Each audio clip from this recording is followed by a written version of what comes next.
Imagine walking down the street and just handing a remote control for your brain to every single person you pass. That sounds absolutely terrifying. Right, you just casually hand it to your boss or like to your friends, the guy who cuts you off in traffic. Complete strangers on the internet. Exactly. Complete strangers. You give them this device and you let them push buttons to dictate whether you feel happy or furious or, completely worthless on any given day. Which sounds completely insane when you say it out loud. It sounds insane, but according to the document we're exploring today, that is exactly what you are doing every single time you check for a like on social media or wait anxiously for someone else's praise. Yeah, we really do that constantly. We do.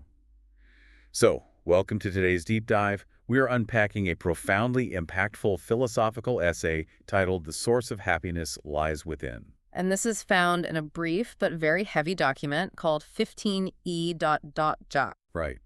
And the mission of our deep dive today is to explore this really radical premise.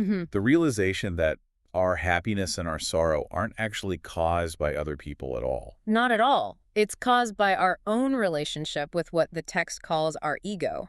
Okay, so let's unpack this because I was reading through the source material and the core problem it highlights just feels, so universally human. Oh, absolutely. We really do go through life acting like we don't own the rights to our own emotional states. We do. It is a pervasive, almost invisible habit.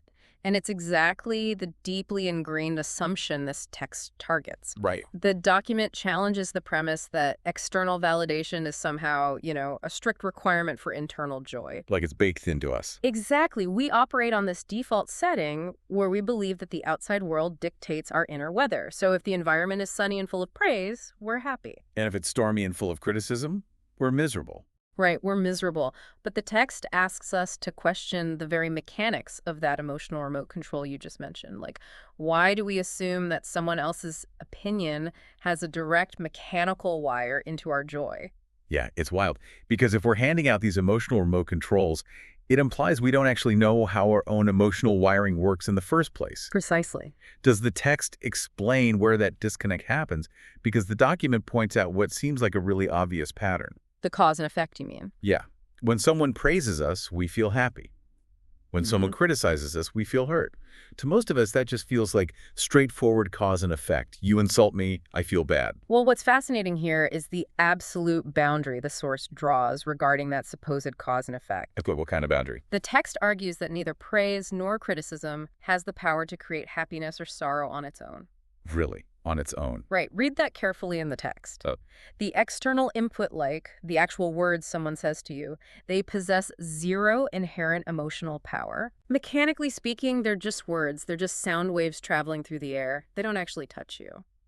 Wait, I have to stop you there because calling them just sound waves feels a bit, I don't know, dismissive, doesn't it? How so? Well, let's say my boss calls me into an office and fires me, or someone verbally attacks me in a way that damages my reputation. Sure. Those sound waves have real-world consequences. I mean, Yeah. I can't pay my rent with emotional independence, Yeah. right? So is the text saying the hurt I feel just isn't real? No, that is a crucial distinction to make, and it brings us to the core of the text's philosophy. We have to separate the logistical reality of a situation from the internal emotional suffering we layer on top of it. Oh, okay. So the logistics versus the emotion. Exactly. If you lose your job, yes, there is a logistical problem to solve. You have to find a way to pay your rent. Right. But the text is specifically addressing the suffering, the feeling of worthlessness, that deep emotional wound. The source defines the ego precisely as the image we have built of ourselves. The image. Yes. So when someone delivers harsh criticism, their words aren't striking your actual inherent value as a human being. They are striking the image you've constructed. Oh, wow. Okay, I see. It's like getting absolutely furious that someone scratched a painting of me rather than realizing they haven't actually scratched me. They just damaged the canvas. Yeah, they just damaged the canvas. The pain isn't a direct result of their words hitting my true self. The pain is generated because I've completely confused the painting for the person. That is an incredibly precise way to visualize the source's argument. The external inputs only affect the ego. Right. The anxiety, the hurt, the soaring pride, all of it is just a reaction to someone either polishing or scratching that painting. But, I mean, if it is just a painting, why are we so obsessed with it? Why do we build this image in the first place? That's a great question. And why do we tie our entire sense of self-worth to whether or not other people like it? Because it takes a massive amount of energy to maintain a painting. Oh, it's exhausting. Yeah. You have to keep it clean, keep it in the right light, make sure people admire it. It's just exhausting. It is exhausting. And if we look at the mechanics behind why we do this, it ties heavily into our social survival instincts. Like evolution. Exactly. From an evolutionary psychology standpoint, human beings evolved in tribes. Thousands of years ago, if the tribe didn't like you, if they criticized you or rejected you, You were pretty much done for. you were cast out into the wilderness alone, which meant certain death. So our brains became hardwired to view social approval as a literal life or death metric. So we built the ego to survive. We built this ego, this social image, to ensure we stayed safe in the group. But in the modern world, the text warns that this obsolete survival mechanism has become a trap. A trap, yeah. True inner peace can only begin when we stop depending on others for our self-worth, because equating our value with other people's opinions is incredibly dangerous today. Which is incredibly easy to fall into. I mean, it is so easy to let praise make us arrogant, to let the applause inflate that image we've built. Very easy. And on the flip side, it's just as easy to let criticism completely destroy our confidence. So how does the text say we escape this trap? Well, Because it uses some very heavy language here. It says if our peace is destroyed by criticism, we become prisoners of other people's opinions. the psychological weight of the word prisoner in this text cannot be overstated. Think about what a prisoner actually is. Right, locked up. A prisoner has no freedom of movement, no autonomy over their own schedule or their environment. When you rely on external validation, you are living a highly volatile, completely uncontrollable existence. You're just at their mercy. You are literally locking yourself in a cell and giving the key to whoever happens to be looking at you that day. Wow. If they smile, you get yard time. If they frown, you go into solitary confinement. It is an impossible way to live if your goal is actual, sustainable peace. Because you can't control what other people think. I mean, think about the last time a stranger cut you off in traffic. Did your day get ruined because of their car? Or because your ego demanded to be respected on the road? Always the ego. Always. You're handing the remote control to a different person every 5 minutes, hoping they press the applause button, and just dreading the criticism button. It's just endless anxiety. Endless. So, if escaping this prison of external opinions requires us to stop identifying with that ego, we have to shift our internal anchor. Yes. We have to move it away from the painting, away from the social image, and toward what the text calls our true nature. Precisely. The text posits that a person who understands their true nature realizes a profound anchoring truth. Which is? Their value does not increase with praise, nor does it decrease with blame. That is completely counter to how society trains us. Oh, completely. We are conditioned from childhood to believe that getting a gold star actually increases our value. Right. And getting a failing grade or, getting rejected physically decreases our worth. If we connect this to the bigger picture, you can see why the text describes this realization as the foundation of lasting peace. Yeah, that makes sense. It aligns closely with concepts like Stoic detachment. If your value is inherently static and whole, if it is fundamentally untouched by external metrics, then you are no longer tossed around by circumstances. You're just stable. Right. The source explicitly states that understanding this allows a person to remain calm through all opposites: success and failure, honor and insult, gain and loss. Wow. Lasting peace isn't about perfectly avoiding failure or always avoiding insult. That's impossible. Good luck with that in the real world. Right. Lasting peace is about maintaining emotional independence regardless of which side of the coin you're currently experiencing. So what does this all mean?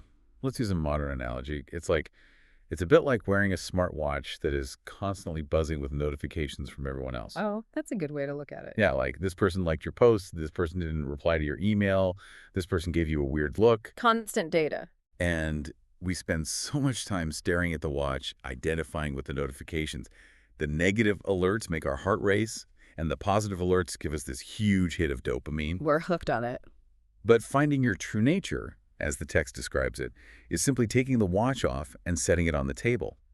You realize that your wrist still exists. Your pulse still beats. Exactly. Your pulse still beats. You are still whole and complete, totally independent of that data stream. The notifications aren't you. That is a brilliant way to frame it. The buzzing smartwatch is the realm of the ego, constantly reacting to the data stream of other people's opinions. Right. The wrist, the pulse, the underlying life, that is your emotional independence. Your static value doesn't change based on how many notifications you receive. But I have to push on this because understanding this conceptually is one thing, right? Taking the watch off sounds lovely in theory. In theory, sure. But how does the source say, we actually put this into practice in our daily lives? Let's bring this into the real world. Okay, let's do it. Say I'm at my desk, and I get a highly condescending, passive-aggressive email from a colleague that copies my entire team. We've all been there. Right. In the heat of that moment, my heart is pounding, my face is flushed. How do you just sit there and observe your ego instead of getting defensive and firing back an angry reply? Hmm. What is the actual mechanism for doing this? Well, the document provides a very specific mechanism, and it centers on that exact word you just used, observe. Observe. The text states we must observe the ego instead of identifying with it or feeding it. By doing this, we become free from unnecessary emotional reactions. Okay, but how? To understand how this works in your email scenario, we have to look at the mechanical difference the text highlights between a reaction and a response. Reaction versus response. Okay, Right. what is the actual difference between the two when I'm staring at that infuriating email? According to the source, a reaction is automatic. It is driven by the ego, characterized by pride or anger. Like a reflex. Exactly. Biologically speaking, this is an amygdala hijack. Your brain perceives that passive-aggressive email as a physical threat to your survival, just like a tiger in the brush. So my brain literally thinks I'm going to die. Basically, yes. Your amygdala fires, flooding your body with adrenaline, and your ego reacts instantly to protect the image. It wants to lash out, defend, and attack back. You type out a furious reply without even thinking. Right, the wave just completely sweeps you away. Exactly. A response, however, is deliberate. It requires a pause. And here's how the observation creates that pause. Okay. In psychology, there is a concept called cognitive diffusion. When you read that email, instead of saying to yourself, I'm incredibly angry, you mentally step back and say, I am noticing that my ego feels threatened and is generating anger. Wow. Just changing the language creates distance. It creates vital distance. Yeah. By observing the emotion, by watching the urge to get angry rise up, but not stepping into it, you are literally shifting your brain activity Shifting it where? away from the reactive amygdala and into the prefrontal cortex, which handles logic and emotional regulation. In that space, the text says, we learn to respond with wisdom. So you aren't fighting it. No, you aren't suppressing the anger. You are simply refusing to identify with the part of you that is angry. You are looking at the smartwatch buzzing on the table rather than feeling it shock your wrist. So by observing the ego, you short-circuit the reaction. You rewire the electrical pathway of the insult so it misses your core identity entirely. That's beautifully put. And when you respond with wisdom and self-awareness from that prefrontal cortex, rather than reacting out of wounded pride, the entire dynamic of the situation changes. It does. You retain your emotional independence. You might still address the email, but you do it calmly, professionally, without giving that colleague the remote control to your day. Precisely. You handle the logistical reality without adopting the emotional suffering. Here's where it gets really interesting, though, because listening to this, you might think this is purely a solitary internal exercise. Like a monk on a mountain. Yeah, exactly. Just you building an emotional fortress, ignoring the world and detaching from everyone. But the text argues the exact opposite. It does. The tangible result of this internal shift actually transforms our external reality. The document claims that as a result of responding with wisdom rather than reacting, our relationships actually improve. It's this massive paradox. It is. By letting go of your desperate need for external validation from other people, your external relationships with those very same people get significantly better. It is a beautiful paradox. Think Mhm. about it. When you are no longer relying on your partner, your friends, or your colleagues to prop up your ego, Right. when you stop demanding that they validate your self-worth, you relieve them of an immense burden. I bet. Think about how exhausting it is to be in a relationship with someone whose emotional remote control is constantly in your hands. Walking on eggshells. Exactly. Where you have to perfectly curate every word you say to avoid scratching their painting. When you take back your own remote control, you stop trying to manipulate others into giving you praise or avoiding their criticism. You could just be with them. Yes, you can actually see them clearly and interact with them honestly as equal human beings, rather than as mirrors for your own ego.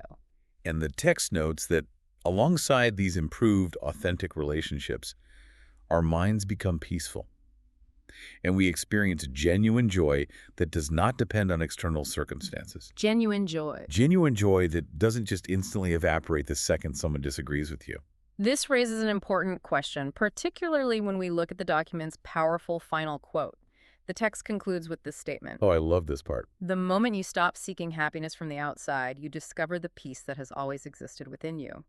I want to draw your attention specifically to the word discover. Discover, not build, not create from scratch. Exactly. Meaning the peace wasn't somehow manufactured by going through this rigorous process of observation. It wasn't a prize you had to earn. It was already there. It was already there. It was just constantly obscured, hidden beneath the constant deafening noise of the ego, demanding to be validated by the tribe. Just buried under all those notifications. Right. The peace is your true nature. The static value was there the whole time. You just had to stop looking outside to finally notice what was waiting on the inside. That is an incredible reframing of how we seek happiness. So, to bring this all together for you listening, let's distill the core takeaways from 15.x. Let's do it. The overarching lesson is that lasting happiness comes from self-awareness, not external validation. You have to stop handing out your emotional remote control to the world. Don't give it away. Remember the key warnings. Don't let praise make you arrogant, because that's just inflating a painting you've drawn of yourself. Yep. And don't let criticism destroy your confidence, because a scratch on the canvas doesn't change the value of the person holding it. And the daily practice is to observe your ego instead of feeding it. Whenever you feel that hot flash of anger at an insult or that swelling pride at a compliment, practice that cognitive diffusion. Step back. Step back. Just watch it happen. Create that vital space between the stimulus and your action. Shift the power away from your automatic reaction so you can respond with wisdom. Right. Your inner peace should never, ever depend on the fluctuating, uncontrollable opinions of other people. It's all about taking off that buzzing smartwatch and realizing that your true value remains completely unchanged no matter how many notifications are blowing up the stream. Absolutely. But as we wrap up today's deep dive into the source text, we want to leave you with a philosophical question to chew on. A good one. Something to explore on your own that builds on everything the text taught us today, but pushes the boundary just one step further. If your true value doesn't increase with praise or decrease with blame, and if you successfully learn to step back, to completely separate your identity from your ego and just watch it react to the world, who is the you that is doing the observing? That is a phenomenal question to sit with. Take back your emotional remote control today. We will see you on the next deep dive.